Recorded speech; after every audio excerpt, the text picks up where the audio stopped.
Much better? Okay, that's good. Oh, oh, oh, oh, whoa, whoa, whoa, whoa, whoa, whoa, whoa. Almost fucking died.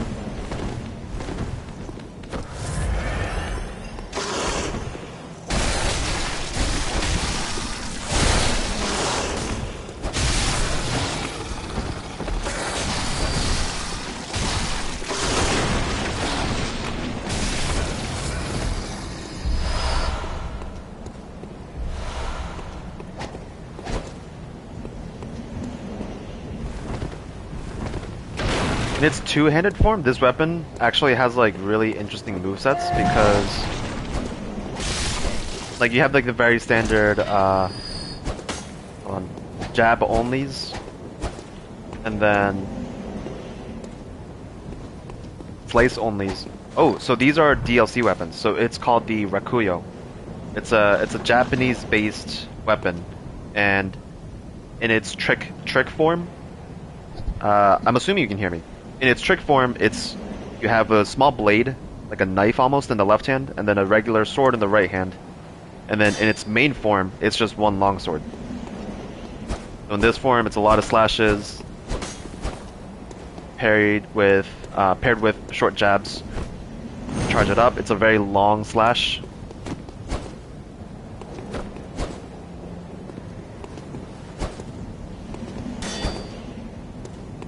So yeah, and the trick form is where it really shines because you move really fast and you can either do just jabs or you can do just slashes.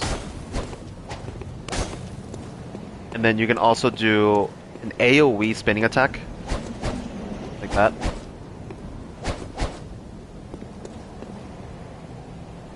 Yeah, this weapon itself is really, really fast.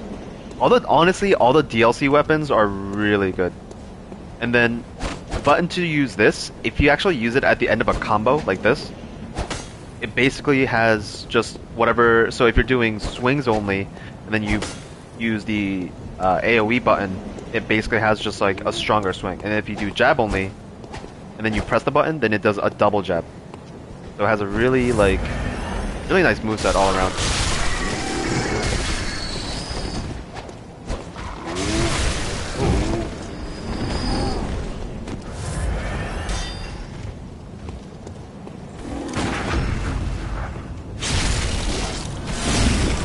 Have you ever beaten Cleric boss? I know you said you fought Father Gascoigne, but there's actually a second boss in Yharnam, and it's right here.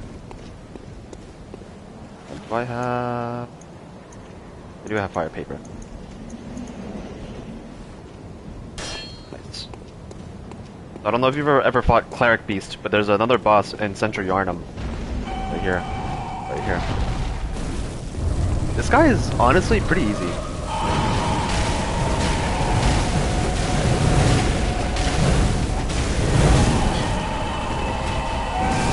Oh.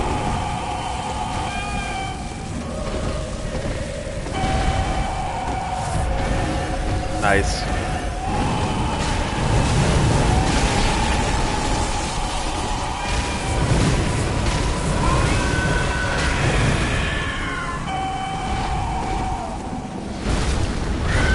Okay, easy compared to the other bosses. Like, this guy is probably, like, the simplest of... Because he's a beast type. Beast types take more damage from fire. Among all the beast types, he's definitely the easiest.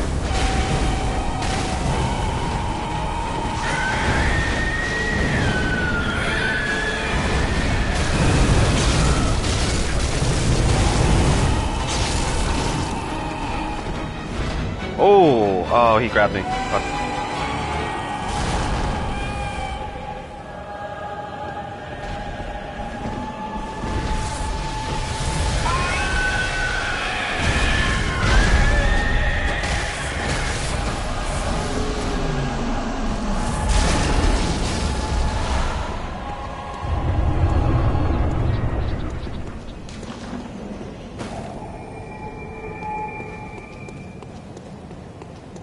Yes, my character is very, very strong. When you beat the game, there are these things called Chalice Dungeons. You can go inside Chalice Dungeons and you basically find gems to make your weapon stronger. Um, and they're procedurally generated. So each dungeon, each time you go in, it basically, other hunter.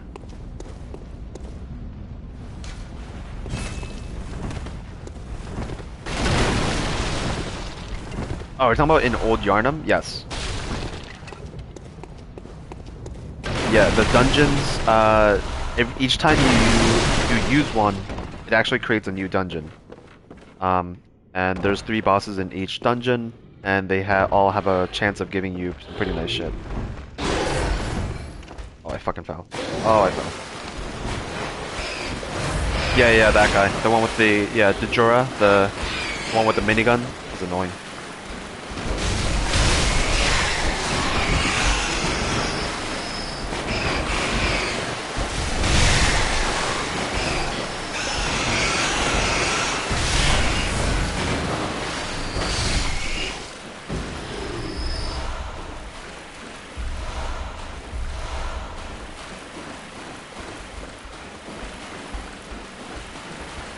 Yeah, there's a way to get up to him. Everyone recommends when you go to that area. You're talking about Old Yharnam. I'll get there after I beat Gascoigne. The best thing to do is to literally just run through like the first half until you run into Dejura, and then go up the ladder he's in, and then kill him first, and then you can go back and loot if you want. You can actually cheese him. If you go up as soon as you go up the ladder and you shoot him, he staggers a little bit backwards. And if you shoot him like 3 times, he'll just fall off the ledge and die.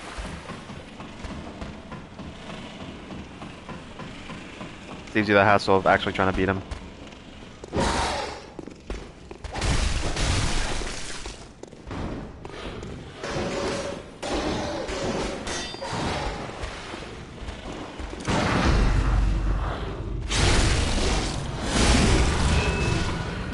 Yeah, honestly, that's how most people get him. Maybe don't stand so close to the goddamn edge.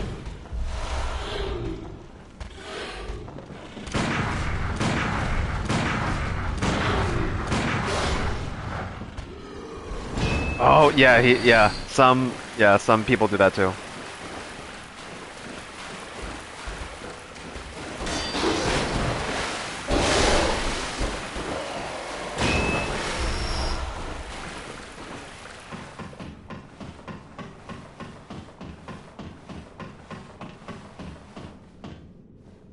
Let's see if there's any loot I missed. Nope. Did not miss any loot.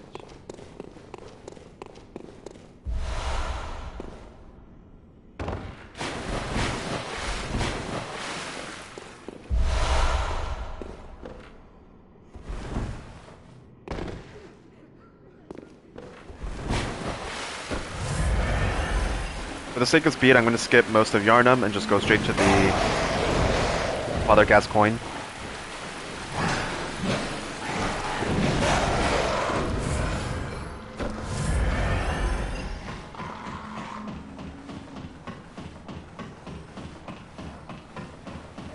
Once you get parrying down, dude, you should see speedrunners. They beat this whole game. I think the current speedrunner from not New Game Plus, but New Game, I think they beat it in like an hour 30. It's actually insane.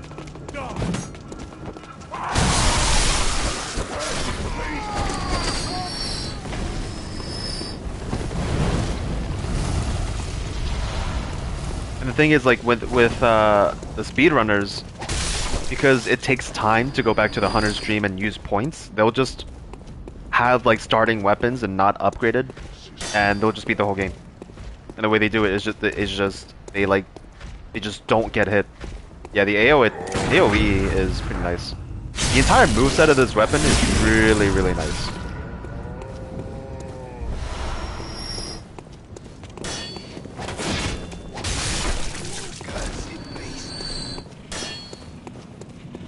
Dude, I remember the first time I fought Father Gascoigne, holy shit, I think it took me a straight up week.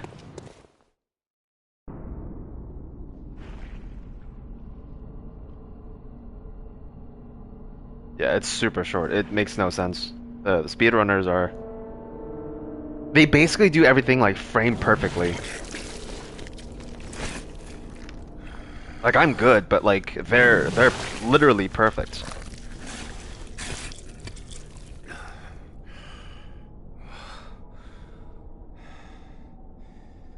Beasts all over the shop. Yeah, dude, I remember when I first played against this guy, like Sooner it like didn't make sense to me how fucking strong he was.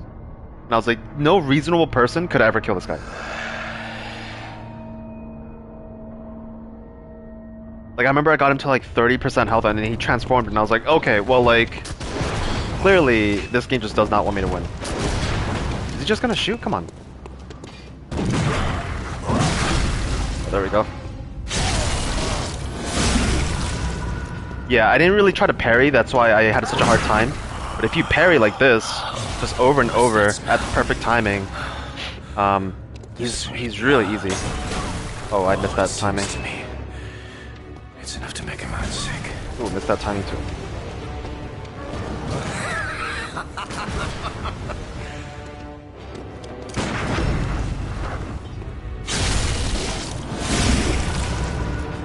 And right here, he's gonna transform. He's back.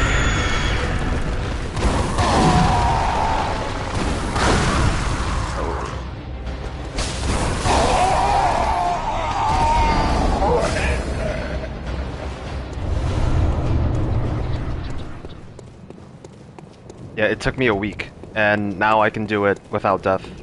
Like, guaranteed.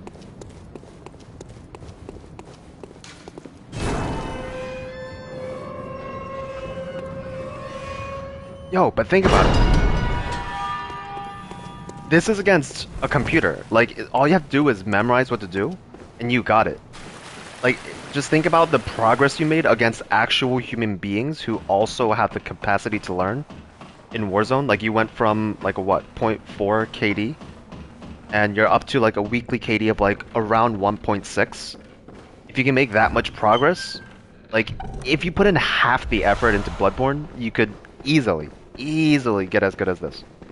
Because again, this is against computers. You got really good in a game that was against other human beings that learn. This does not learn. This game does not learn. It's hard, but it doesn't learn.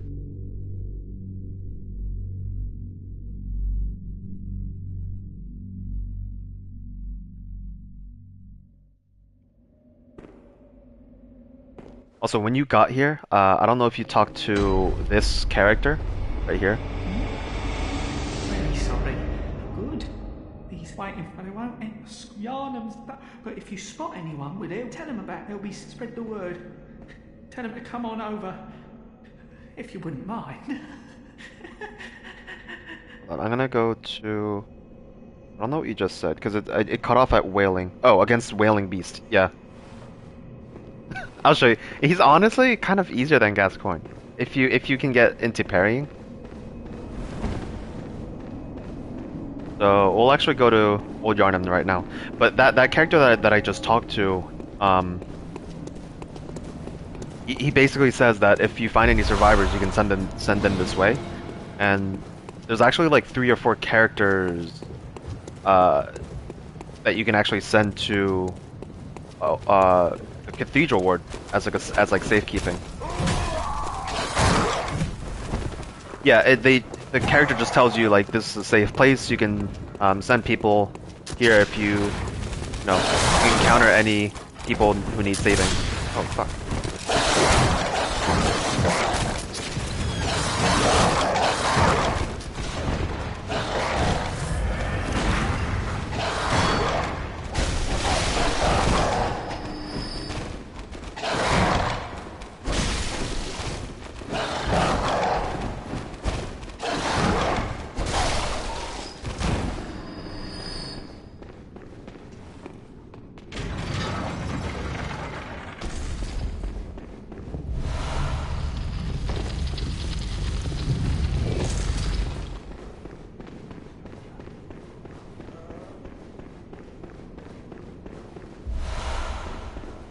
Once you get into like the later stages of the game, there's a I forget what it's called. But there's like a I guess a feature There's a type of damage called Frenzy, um,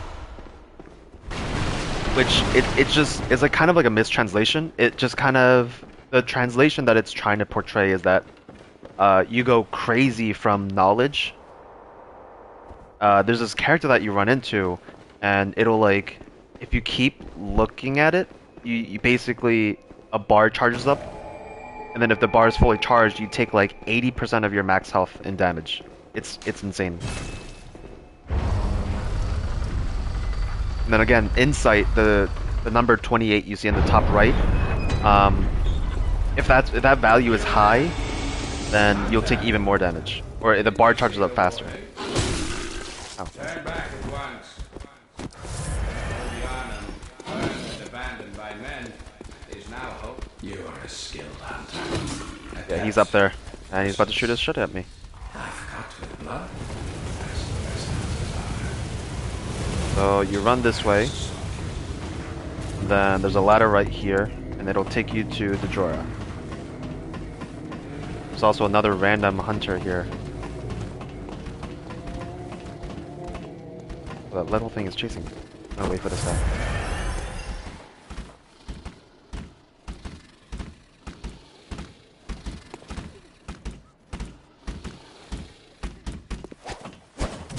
Oh my god. Oh my god, did I fall? Oh shit. Yeah, there is lore behind this guy. So this is lower Yharnam, or yeah, old Yharnam. So they built the central Yharnam on top of old Yharnam. Old Yharnam is kind of like a poor derelict town who doesn't really have the money or means to get their hands on Great One blood. And then they instead started using beast blood, and you know, like the other guy that I mentioned, they all started turning into beasts. That's why everyone in this area is like a beast. And Djorah is kind of like the protector of beasts. This was like his people, his town, and so he kind of has like he still has like wants to protect them. So he's always up here with his Gatling gun, trying to protect people who might want to do harm to his family, which is now the beasts. Come on.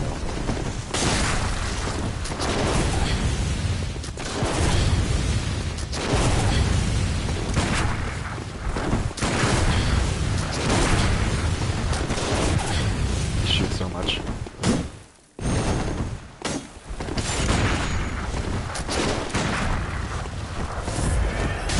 Oh. Yeah, it is kind of sad. His story is kind of sad.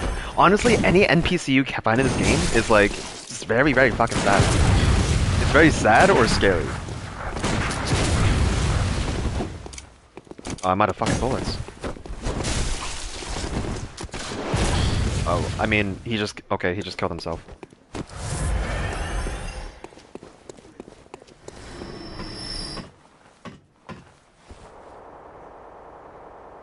I was looking for a noble fight, but he just went and offed himself. And his shit is right there. Can't even get it.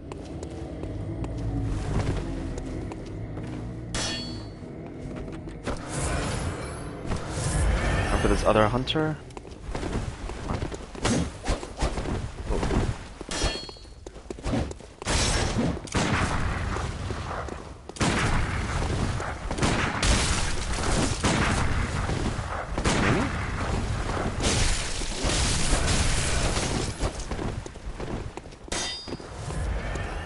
Yeah, heal up, buddy.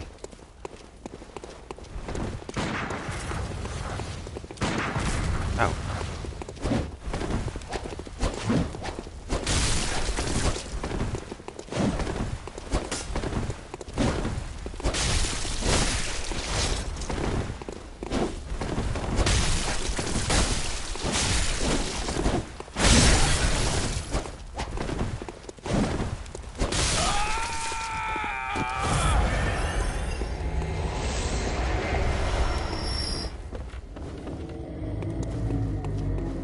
Alright, we'll just skip this whole area and go straight towards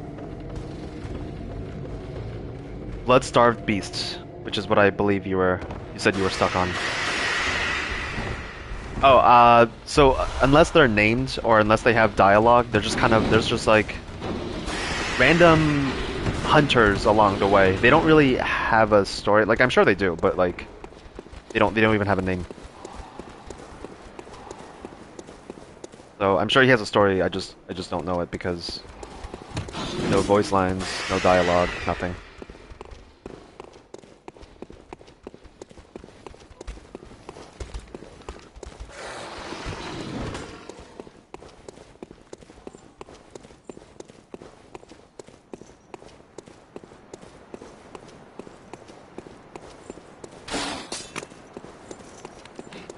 Dude, in the DLC, there's this one area where they like uh, do illegal testing on random people, and it's like a giant like. It basically looks like an insane asylum, and they're all just like crying for help, and it's just really fucking sad. And some of them have gone insane, so they try to attack you, but like some of them just like either just like cower in a corner. Some are just like playing with dirt.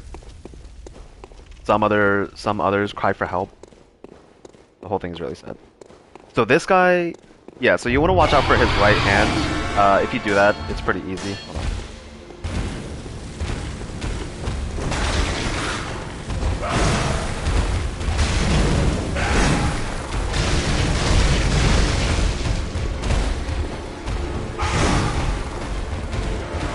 The part I'm talking about was in the DLC.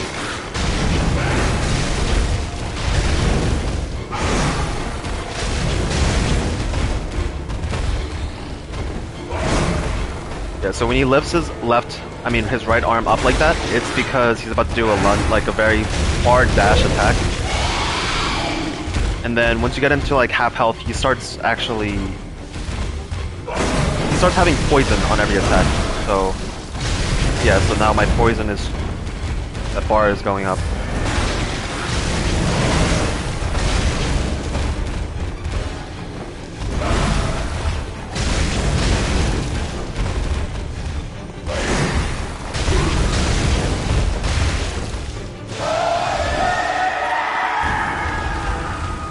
Yeah, the poison is... You pretty much have to be perfect because of that. Is he stuck? What is he doing? And then once you get him to like 1/3, even if you're standing near him, he just kind of like gives off poison. Yeah, I'm just standing near him, I'm not getting hit, and we're getting poisoned.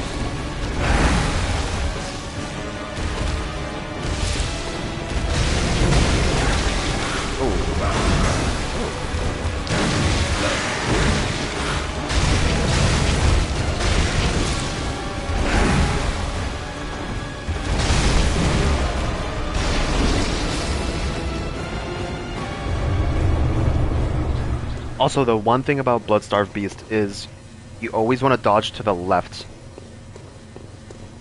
His hitbox weirdly, like his attacks are weirdly very like his left side focused. So if you just dodge to the left, it almost never really connects. His hits never really connect. But if you dodge to the right, he swings far right, so even if you dodge right, he sometimes will still hit it. So interestingly, fighting Bloodstarved Beast is optional, if you want. The two ways to get through the main story, in Cathedral Ward, there's a big gate, and it says that you need a certain like key to get past it, and you can buy it from the Hunter's Dream with your blood. So I want to see if it's still in the shop. I don't think I ever bought it. Yeah, Hunter Chief Emblem. It's 10,000, which I mean for me it's not a lot, but when you first start the game, 10,000 is a lot. I think it equals like 6 or 7 levels, which is a really big deal. So a lot of people don't want to buy it, and so they take the Bloodstarved Beast path instead. So if we go back to... Oh wait, I went to the wrong fucking place.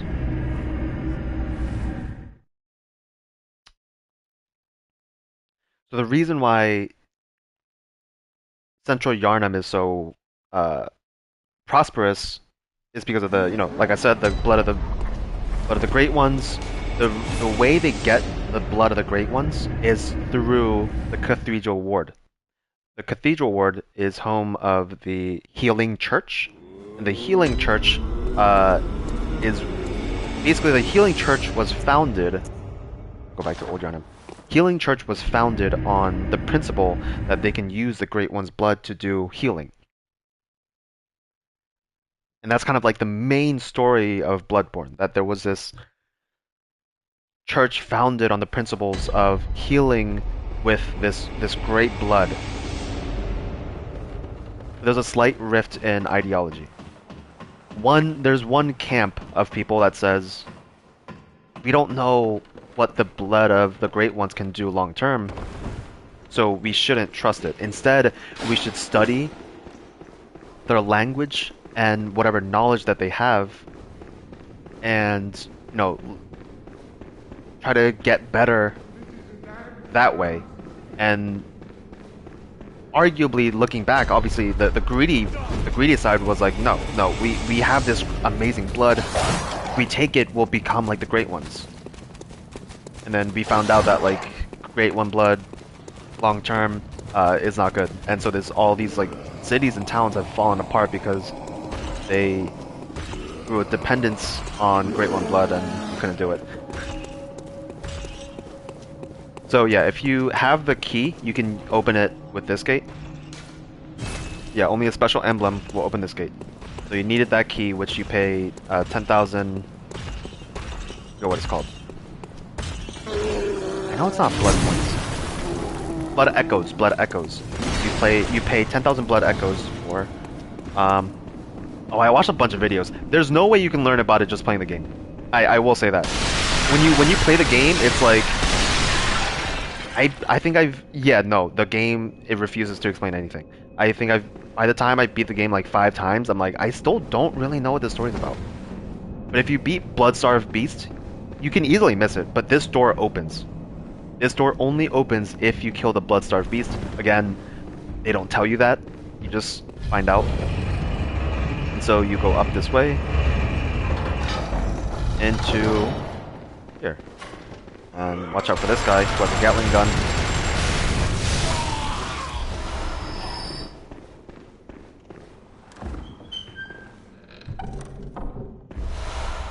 And now this is technically the Upper Cathedral Ward. The Upper Cathedral Ward was part of the Healing Church, but they had a very special mission. Healing Church Workshop.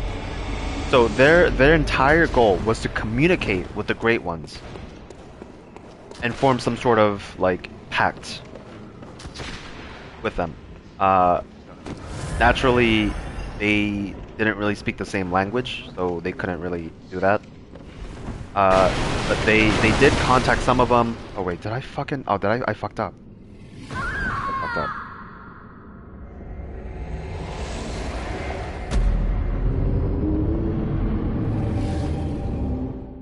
But yeah, you fight some of the Great Ones occasionally. I think there's like 3 or 4 Great Ones that you fight in this game.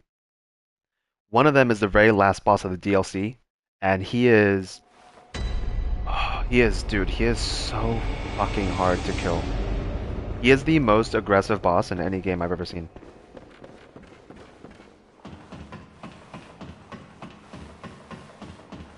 And he attacks you with giant placenta. Like that's not a joke. That's literally the weapon he uses. It's like a hardened placenta.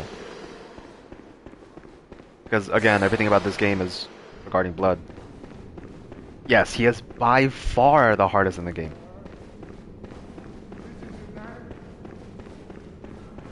Also, the boss before him is basically Father Gascoigne, but on drugs.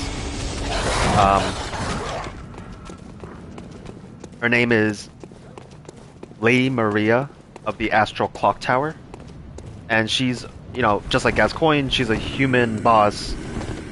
Hardest non-DLC. Oof.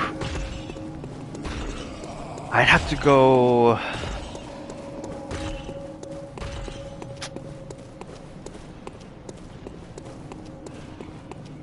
Honestly, for most people will agree that it's Bloodstarved Beast.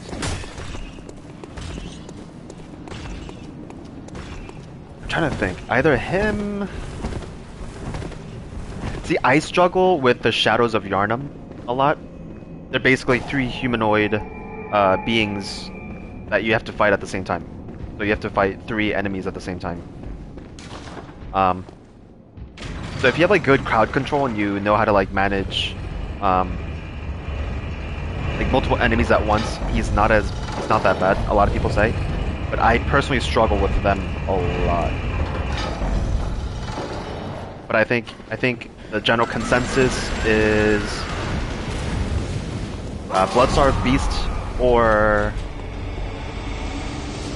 Rom is pretty hard too. Rom is a giant spider. The spider itself does not attack, but it is surrounded by like 20 little spiders. And it's the little spiders that like really give people trouble. Because one of the attacks, like the spiders can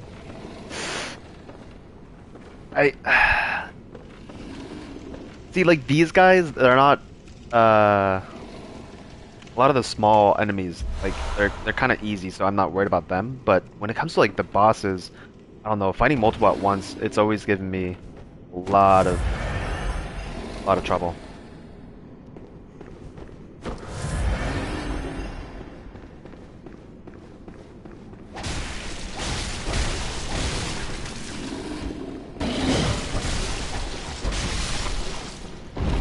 So this character is interesting. I know there's this monster has a story, but that's the only monster of that type that you'll see in the base game. It only shows up once, and that's the location that he shows up in.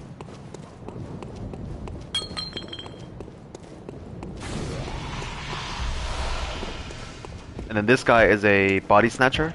If you get the first time you get killed by a body snatcher, you will actually teleport to a different location. And that location is even harder than like any location you're in, so I would recommend not getting killed by him. So we just go back up, and then it'll take us right here.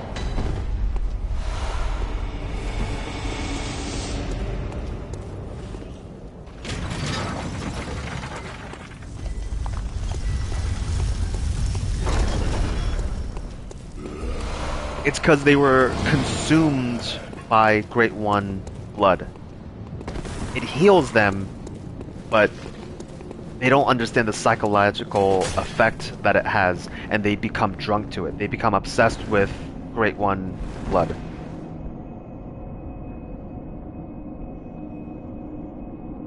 But I didn't see the last thing you wrote. I only see why did these people turn into monsters. Waiting for the chat to refresh. Why is it not refreshing?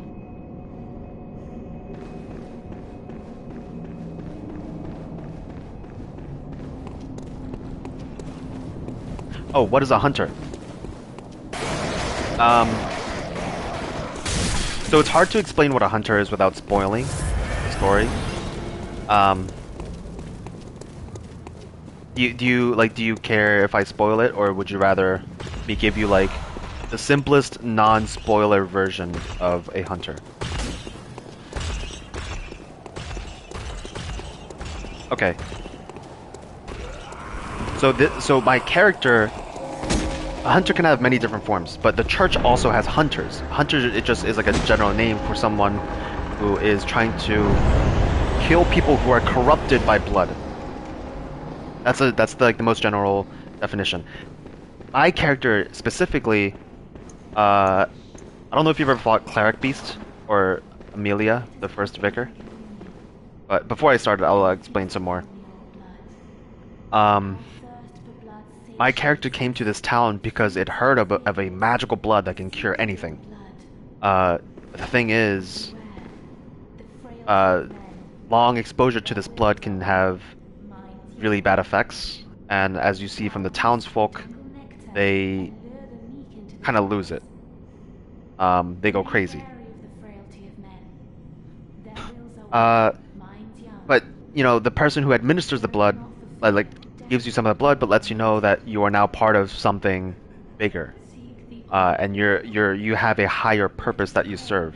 And the first time you die, you get teleported to the hunter's dream.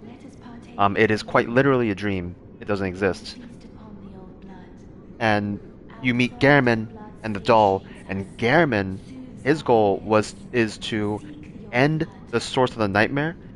Or no, his goal is to guide the hunters and help them find their way to end the source of the nightmare. When you get to the end of the game, there's 3 endings. There's the one that I showed, where you accept your fate that the hunt has ended, and you accept your death at Garamond's hand, because your job is done. The second one is you refuse, in which case Garamond stands up and you have to fight him. The third one is you occasionally find this item called 1/3 of umbilical cord, and the rumor is you can use these 1/3 of umbilical cord of a Great One to have audience with the Great Ones. And if you consume all 3 1/3 of umbilical cord, after you kill Garamond, you immediately meet Moon Presence. The Moon Presence is a Great One, and you find out that Moon Presence has created the dream, just like how Mergo created the nightmare. And the Moon Presence also controls Garamond. Garamond is basically like a puppet of the Moon Presence, and the entire dream was created by Moon Presence in order to kill the other Great One. So the question is, why does the Moon Presence want to kill the other Great One? Where did it come from? Like these are still questions that are like really unanswered and are left unanswered. But basically, you as a hunter are being controlled and forced to repeat life and death until you destroy the source of the nightmare. And the reason you can never die is because the Moon Presence is using its powers to keep you alive. That's basically it.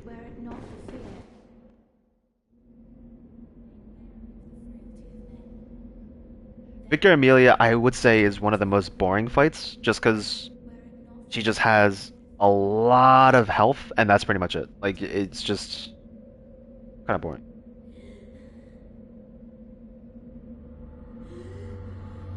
But she does have a cool story, though.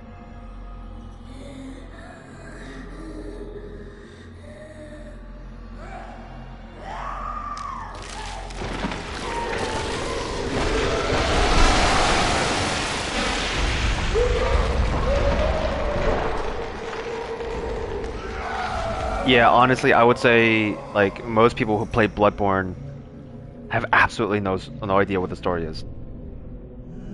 It's when you start reading the description of items that people start learning, or like they buy the official guide, and there's like occasionally like they drop like lore details here and there, but besides doing all that reading, you don't really learn anything.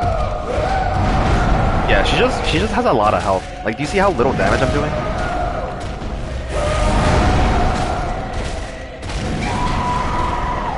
Yeah, she is probably one of the scarier bosses in terms of sound and sight.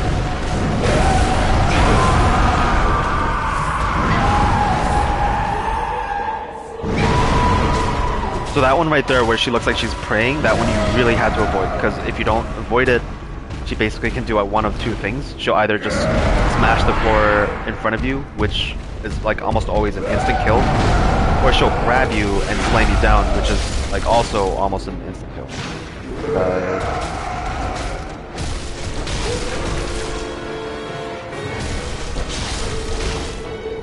So if they are unparryable, which is her, Vicar Amelia, then they have what's called... Oh fuck, that almost killed me. You can at least break their limbs, and they don't tell you that either. So her limbs can be broken. Oh, she kind of does.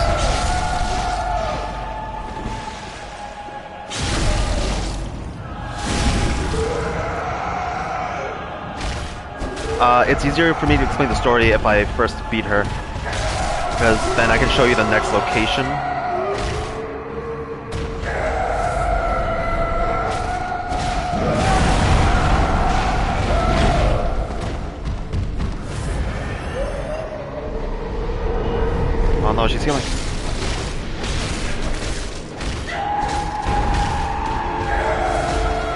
fuck you, Amelia. Don't heal.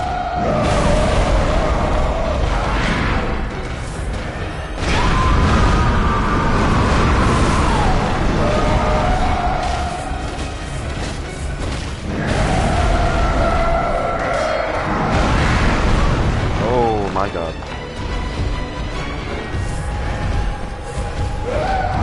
Oh no, I should not have done that.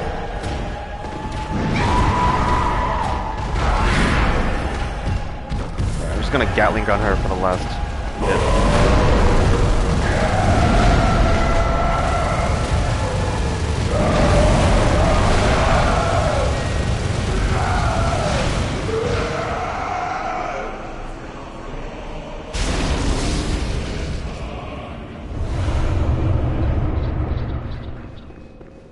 So this will give a little bit of insight as to how this healing church got founded and why she's like crying.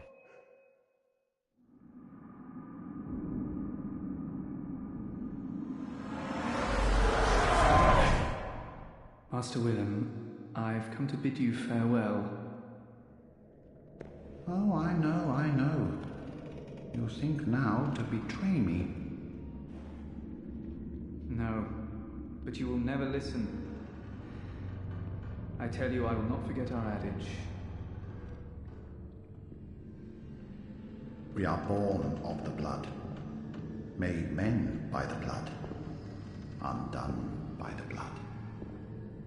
Our eyes are yet to open. Fear the old blood. I must take my leave.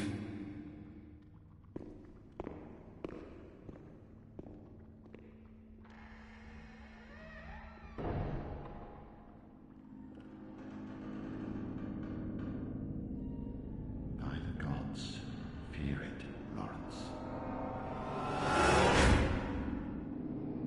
Alright, so the two people in that like glimpse that we saw is Master Willem and Vicar Lawrence. Vicar Lawrence is the very first person who founded this church. And he was a student of Master Willem. Master Willem first found Great One blood when going into like very old tombs. And the story is those tombs are, you can explore those tombs late in the game. They're the ones that I was telling you about where each time you go in, it's like a brand new location. And he has like his scientific, I guess, research building right on top of the entrance to the tombs. And that's where he first found Great One blood. And so that's where he learned the existence of Great Ones. And he was the one that was kind of like, we don't know what the true power, the true potential of Great One blood is. We shouldn't just be so quick to use it and so quick to dismiss the possibility that because we're not Great Ones, it won't have the same effect on us.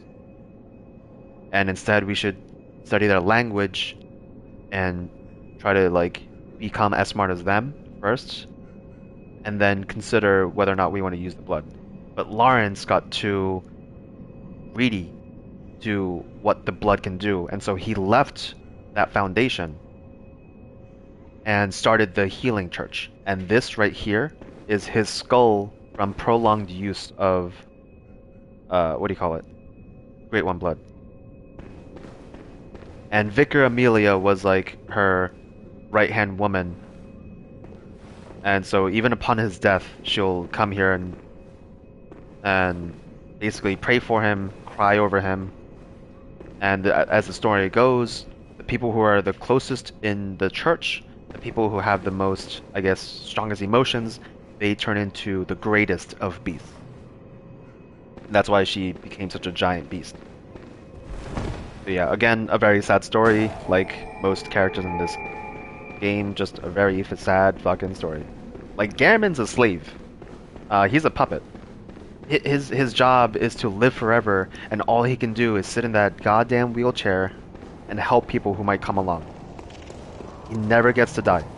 That's why each time you kill him, he just kind of disappears, and then nothing fucking happens. Oh, come on. Ooh, so the meter you see above my head, that's frenzy. Is it gonna go off? Is it gonna go off? Oh my god.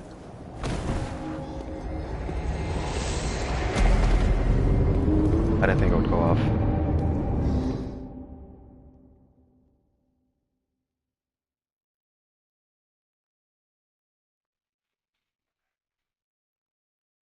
Yeah, this game is weirdly deep, and it wasn't until that I started reading, like, reading lore stories and watching lore videos that I was like, I really got a deeper appreciation for this game. Like the amount of attention to detail.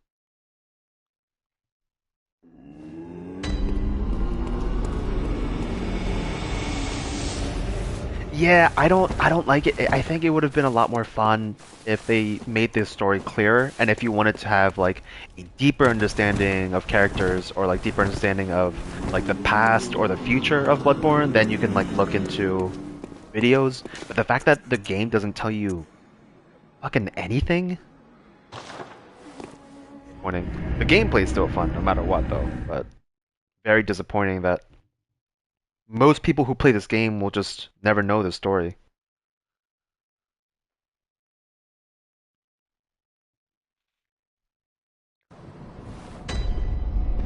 Yeah, and all you see about Amelia in the actual game is just, yeah, all you see of her is just crying and then turning into a beast, and you're like, okay, that makes no fucking sense. Like, that is definitely not what happens to people when they're sad.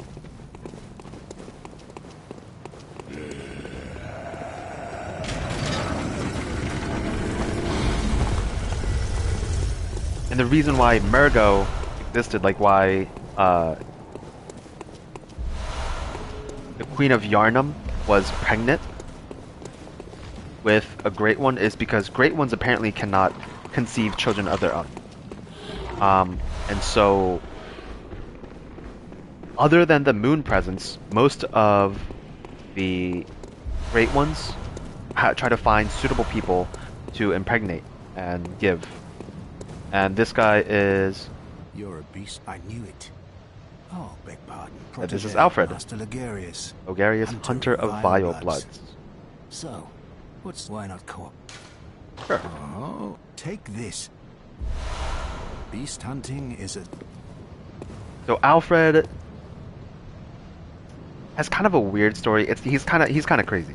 There are these, they call them Vile Bloods, but the people that they're referring to call themselves Pure Bloods.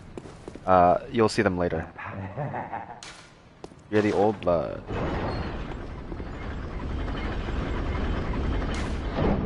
And he's already dead.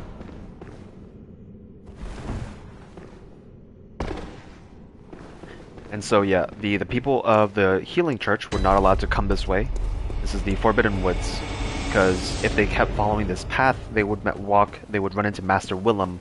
Master Willem would then expose the church. I mean, Master Willem had no... I would say, since I'm skipping like unnecessary bosses, I would say I'm about like 1/3 of the way. Once I beat the boss in this area, I'll be 1/3 of the way done.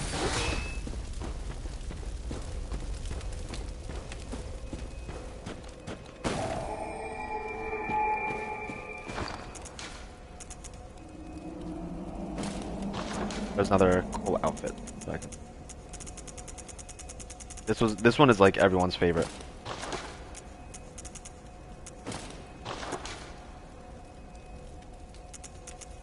Oh yeah, Master Willem wouldn't. Yeah, this is like everyone's favorite outfit.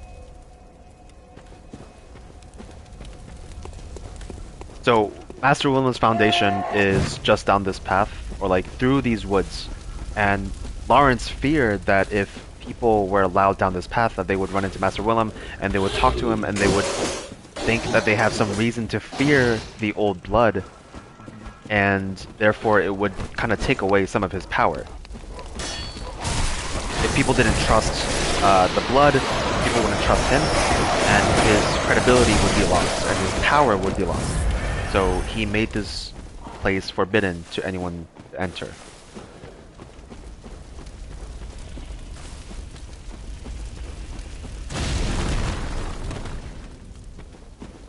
first half of so this location is kind of split into two. The first half is just kind of like random smugglers doing just smuggler type shit. You know how it is.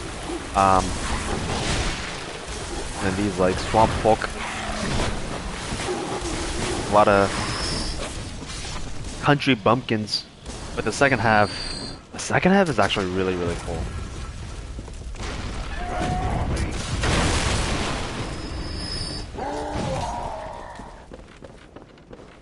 I think you see the first type. Yeah, so this guy right here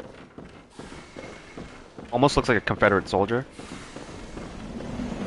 But because of these woods,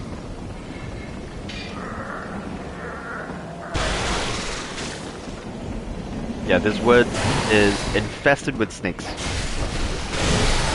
I forget the exact story of why these people start turning into snakes, but so my goal right now is to go to Master Willem's Foundation.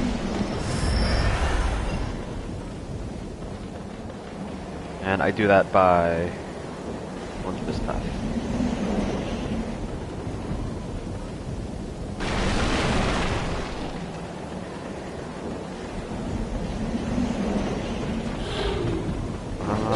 Okay.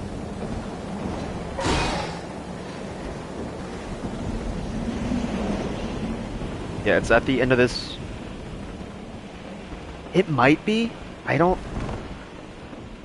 not sure. Wait, are you talking about like this area or Bloodborne in general?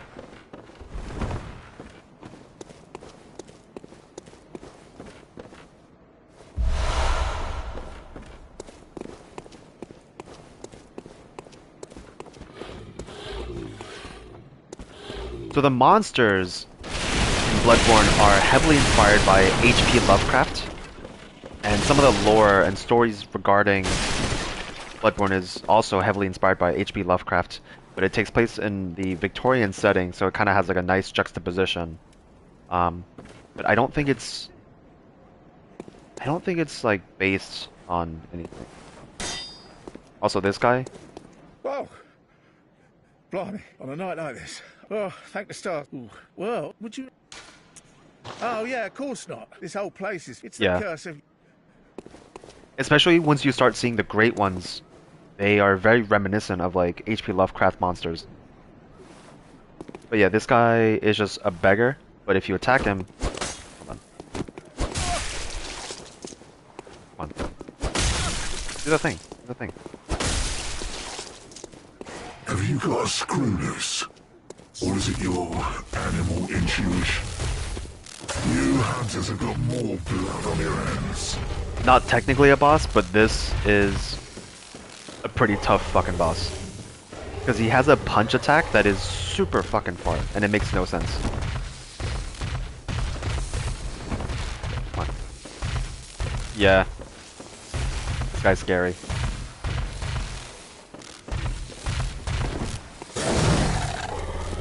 Let's see if I can...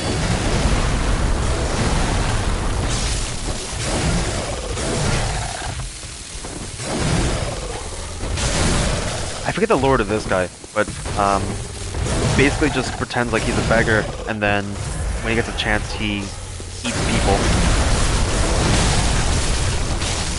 And if you expose him for the truth, then yeah, he'll attack you.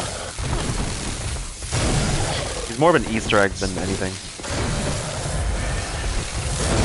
Oh my god. It's also very difficult to kill.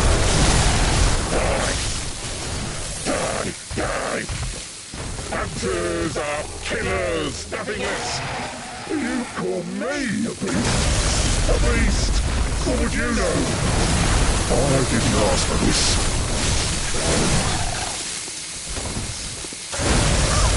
Oh my god. Yeah, that one right there. That one right there. Fuck.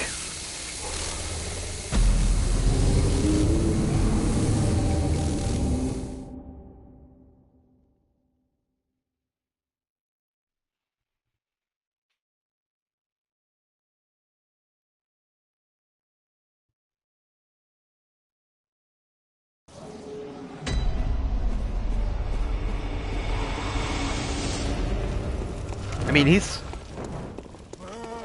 he's more of a beast type. And in this game, any giant beast is the result of a...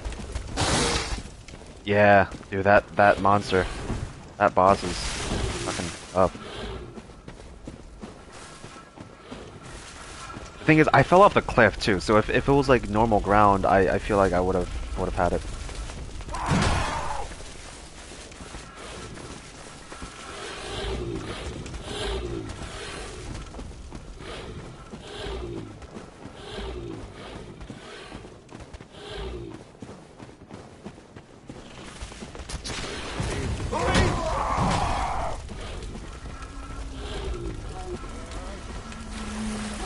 This time I'm just gonna skip him and go straight for the Shadows of Yharnam.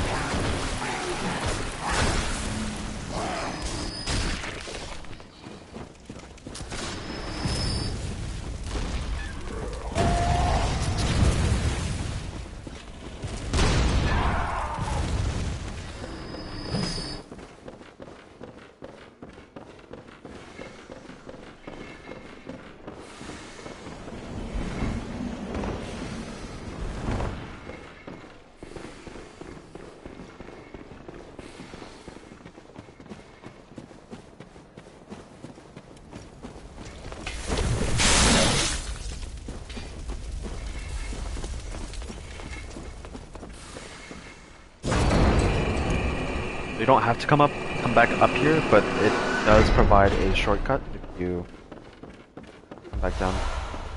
So this gate will open right here, and then this is where I started.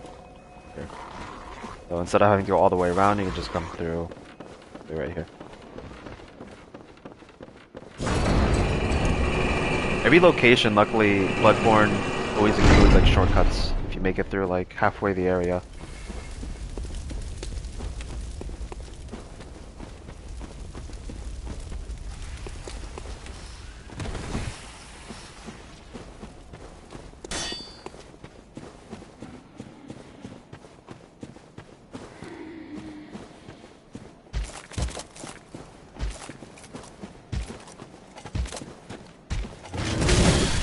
Oh, I have a minigun. Yeah, the one thing about the minigun is that you can't parry with it. Forgot about that.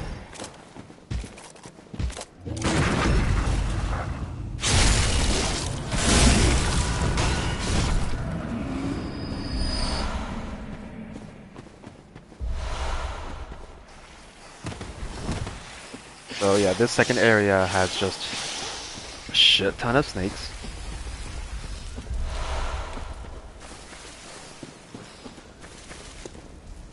Which we are going to skip most of. We also have giant snakes. I make this jump? Oh, I made the jump, okay.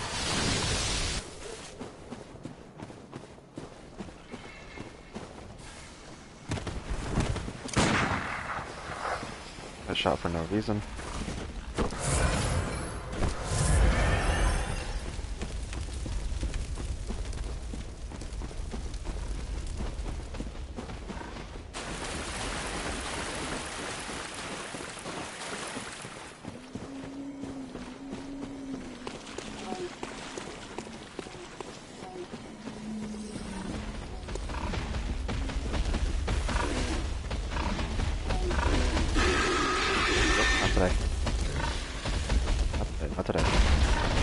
Not today. Oh god.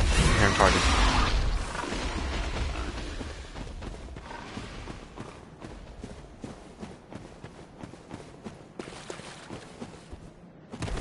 Alright. This is gonna be tough. 3 Shadows of Yharnam. One just shoots from the back, which is annoying. Who the fuck does that?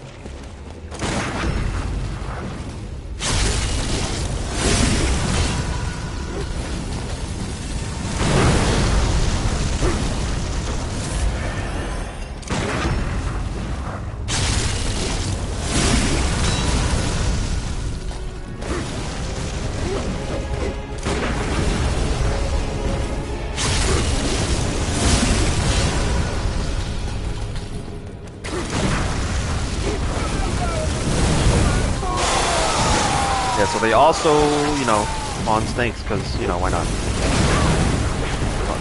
Fuck. Yeah, this game, yeah, I agree. And the fact that you can dash so often. Oh my god, am I...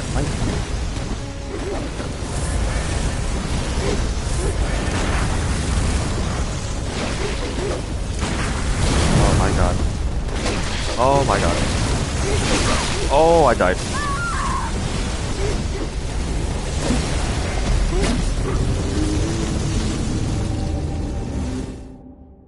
Generous with iframes, but still not enough.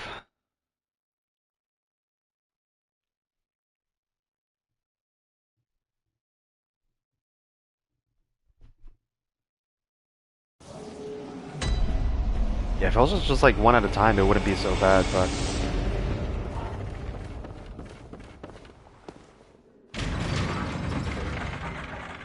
I don't know, man. Some people do it without being as high level as me, and they do it flawlessly. So... Who the fuck knows?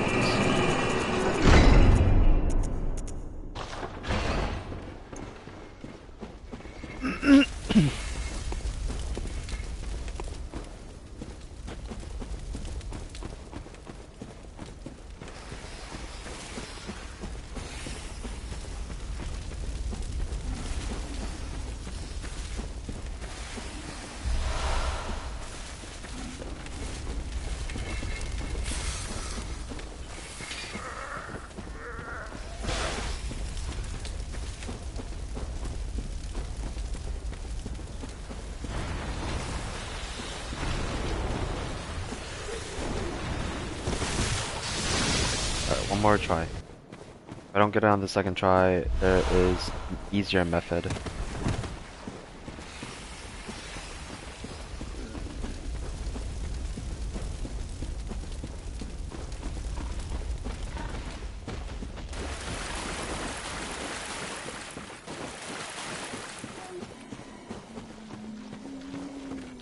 Also, once you get through the game, there's a lot of cool items that you can use. Like the one I have right now is called Madara's Whistle.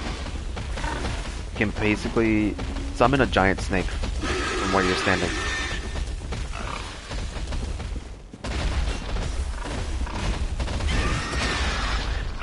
So the thing is, as long as you have them upgraded, a lot of the weapons in Bloodborne are like tied for best. I wouldn't say that there's like a single best, especially if you have like different preferences. Like some people prefer heavy hitting strong weapons, and there's a good deal of that. Some people prefer really nimble weapons.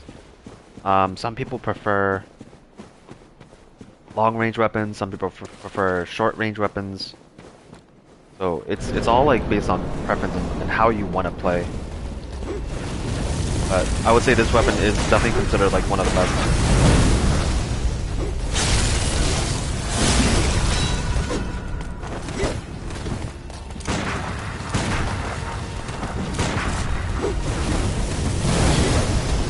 Rivals.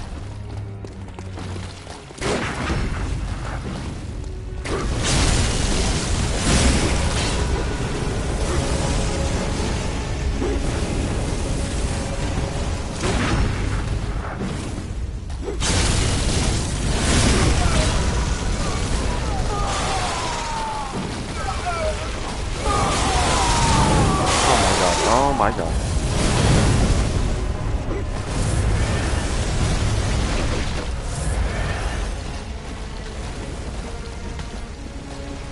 Kill this guy. Oh.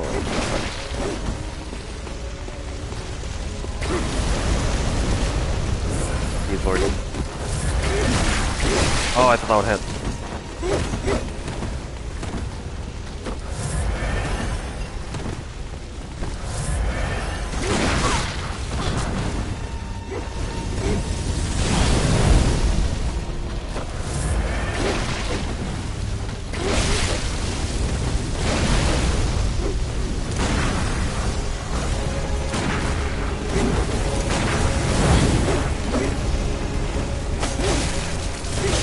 Oh my god.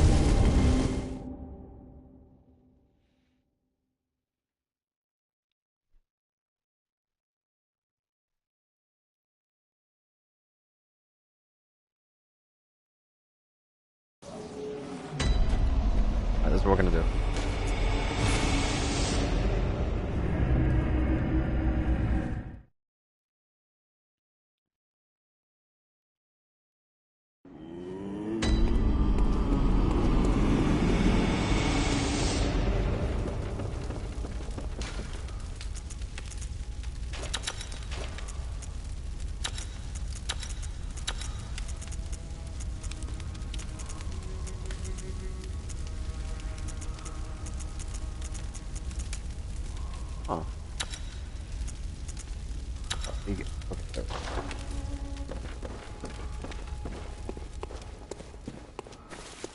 Shadows of Yharnam. Oh, I think they're just like ghosts, and their entire idea is to just protect um,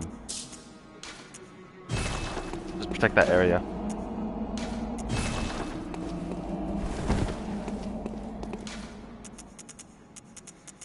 They're such a hard boss. They have like a very like, they're not giving much information.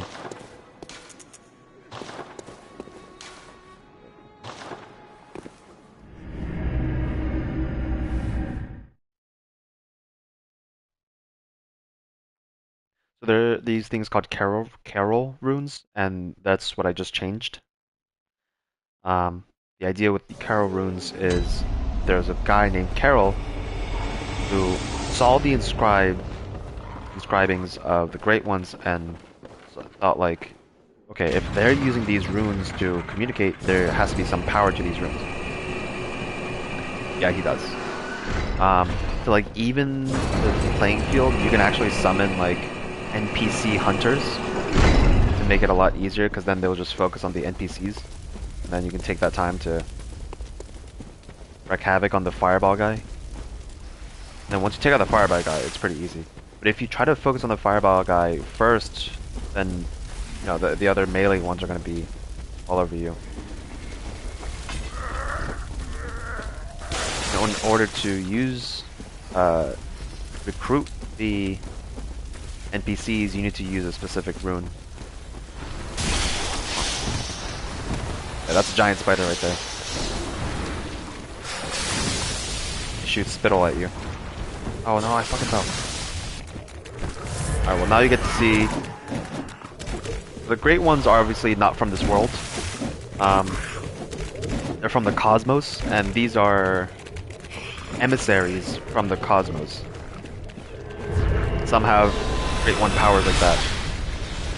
They're considered arcane powers. And that's some of the stuff they can do. So like, shit like that is very HP Lovecraftian.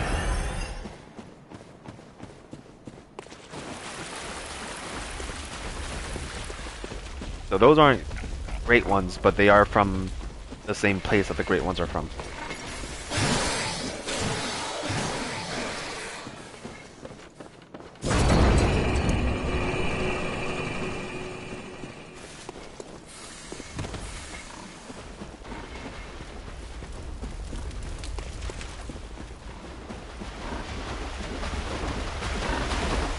Pig.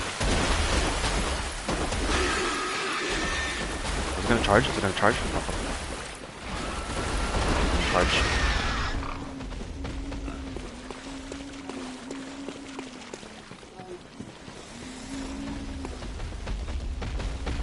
Yeah, a lot of people hate this area because it's so big and very maze-like. And the, you know, the snakes are fucking annoying.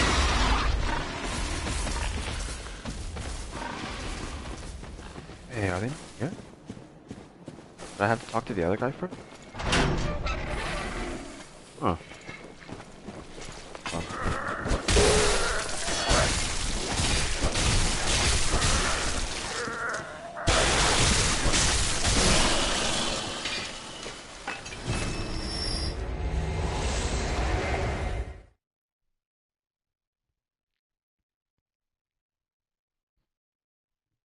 I think I have to talk to the League founder. All his buddies, Confederates, this guy. And I am Volta, Master of the League. Members of the League, like any half-decent sentence. What do you say? Yes, God. just think. Now you're all set to hunt and kill to your heart's content. Hunt in cooperation. Alright. Now I think we're good. I hope.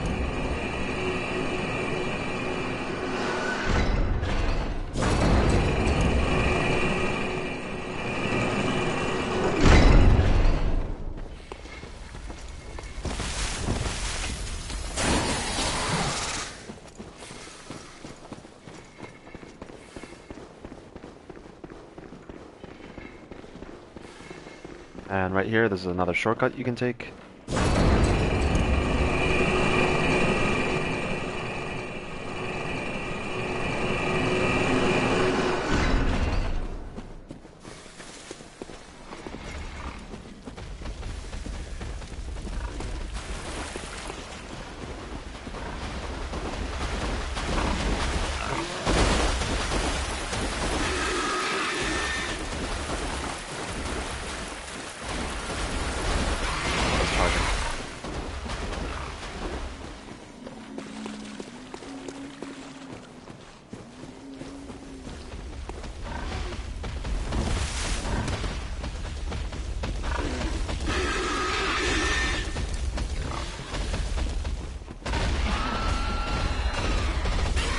Still not here? What?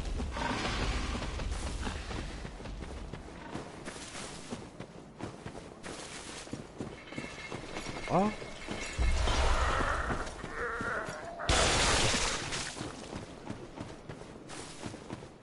Okay, I can't seem to summon fellow hunters for some reason. Oh god, I'm gonna have to do this alone. Shit. And I'm gonna try a different method. Let me use fire hose.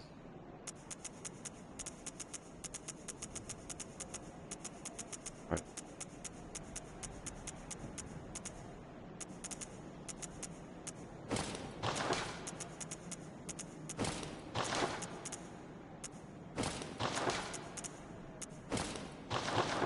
This alpha gives the most protection against fire. And we have to deal with this guy first. Oh, fuck.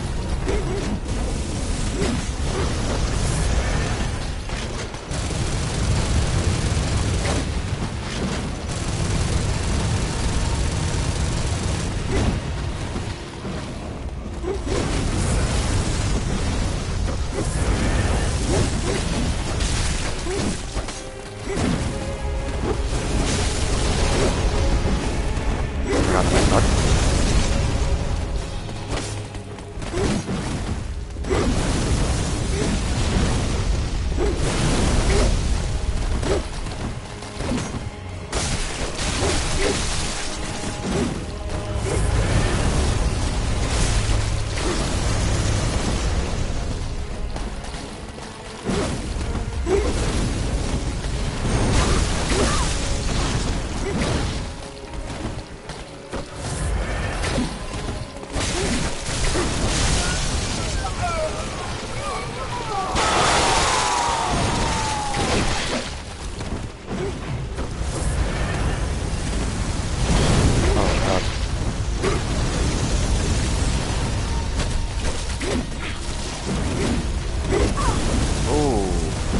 I'm about to die.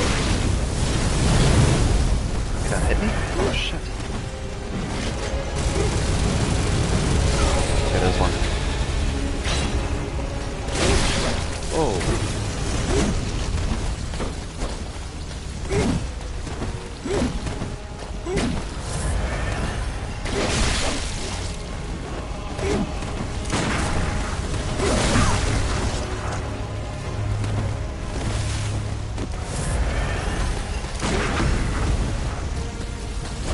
Oh no, missed my timing.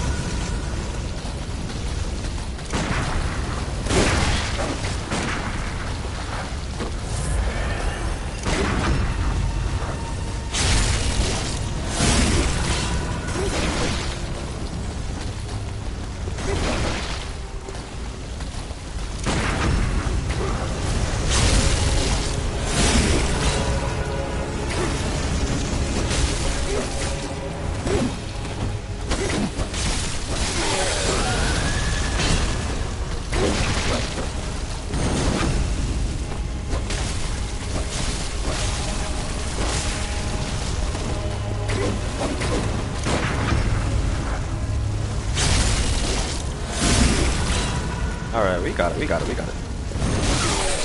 There we go.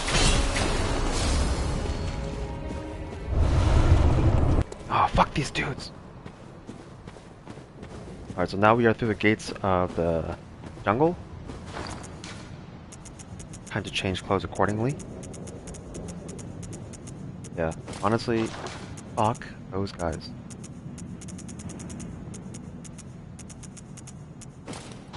More cool clothes.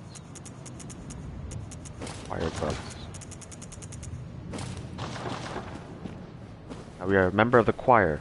And like I said, the Upper Cathedral Ward, who was in charge of communicating with Great Ones, this was the official outfit.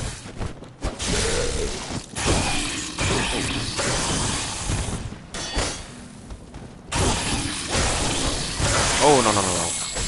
I'm gonna get killed by Frenzy.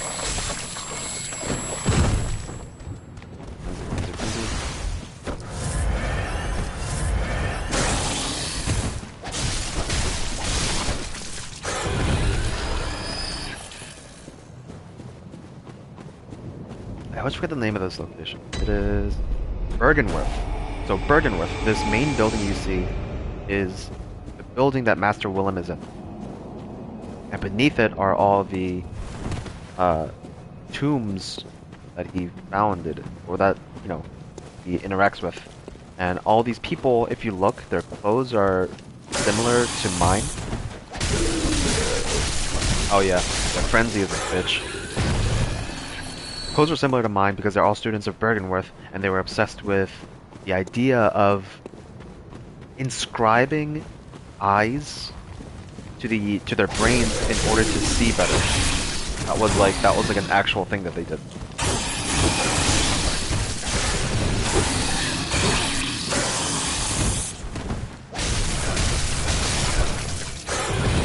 So everyone in this area has a lot of eyes because when they started going crazy, that's the form they took.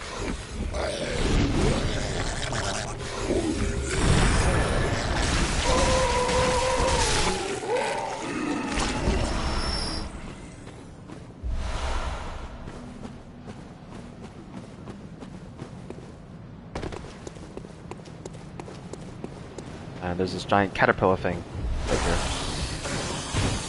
which is a lot scarier than it looks. It's probably one of the easier.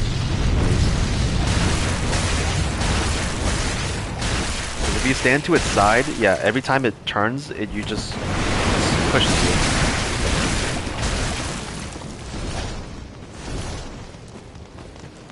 So it looks creepy, but it's very harmless.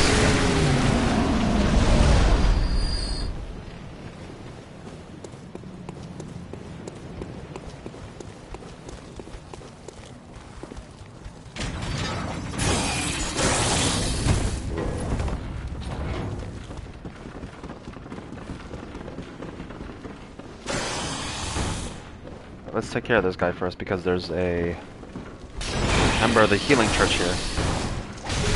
This person's kind of tough. Yeah, this guy. Same outfit as me because he's part of the choir.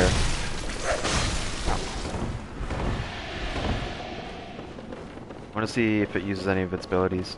This one actually has special abilities that it can do, like that.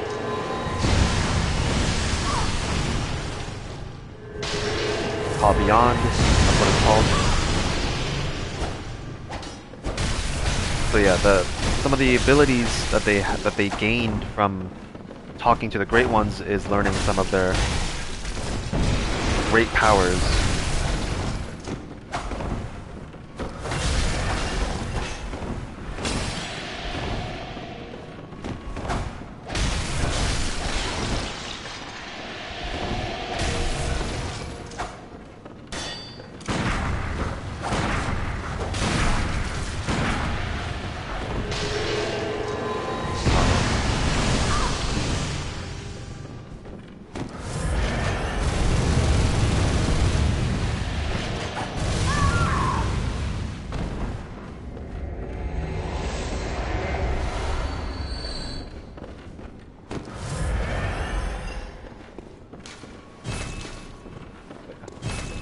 Unlock it.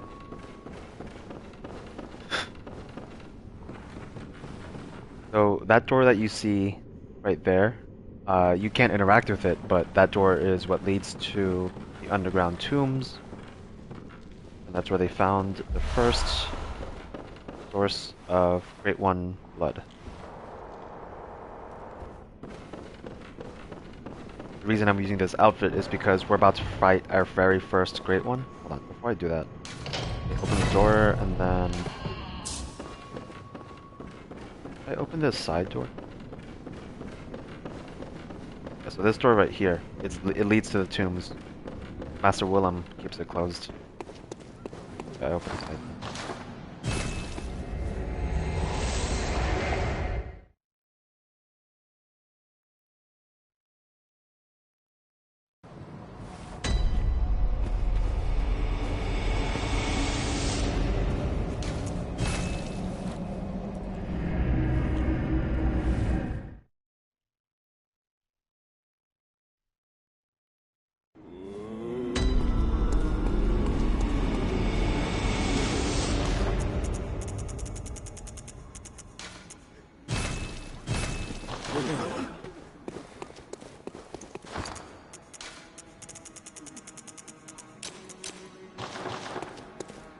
Alright, now we're ready for Bergenworth.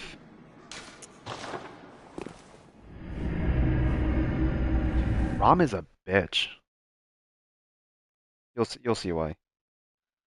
Rom is the first Great One that you fight, and Rom itself doesn't really do a lot of attacks, but it's so annoying.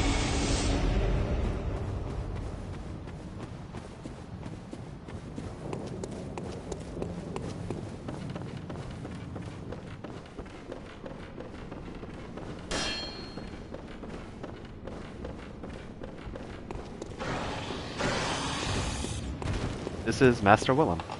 If you talk to him, he'll just point.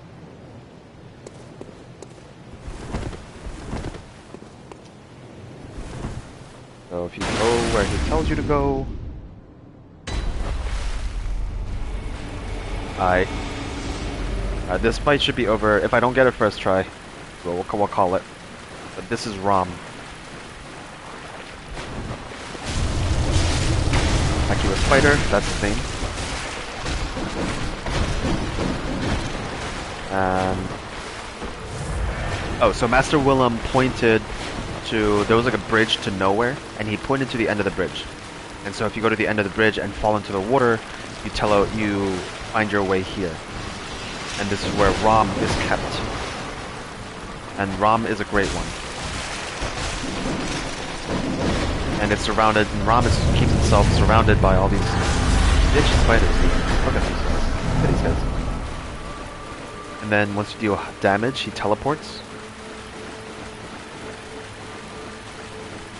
And where he spawns even more spiders.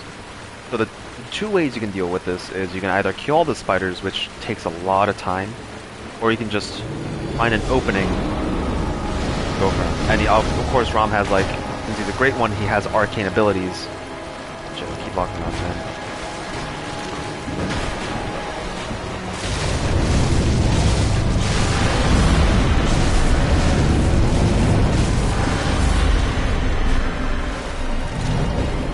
Oh yeah, do what I do. This is what most people do. They just look for an opening and go from there.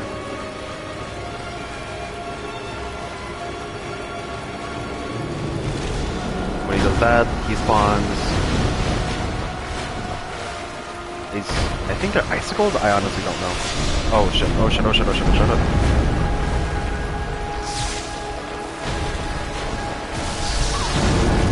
Honestly, I've practiced this one so much, I'm making it look easy, but this guy is really fucking hard.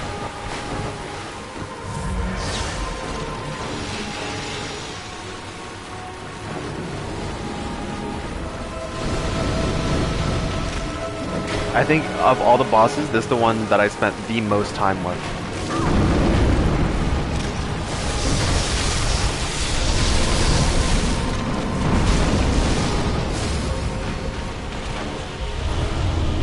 Yeah, that's a lot of fucking spiders. So Rom is kind of like the keeper of secrets. And he can hide things. And so his goal was to hide the true source of the nightmare. Because until then, people didn't know what caused the nightmare, and people didn't know where the other great ones were, or what the source was, or anything. They just kept living this. They just kept reliving this nightmare. And this is the queen, and that's what she was. That's what Rom was hiding. And the moon. The moon technically is the moon presence, but we don't know that yet. So now that the seal and the seal has been lifted, we can now explore the nightmare and confront the source of the nightmare.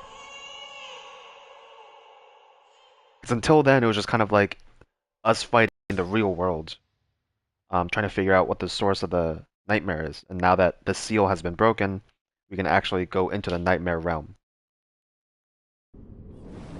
Yeah. We can stop it there. Yeah, pretty much halfway. That's pretty much the halfway point. And there's this guy, Amygdala. You fight him later on, but for now he just kind of observes.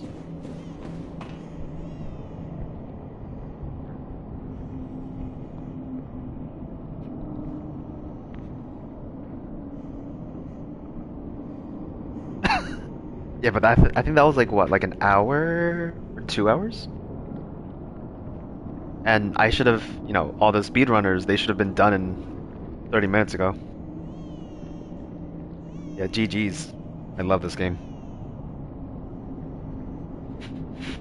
Dude, yeah, I'd be down. The second, surprisingly, the second half is actually easier than the first half.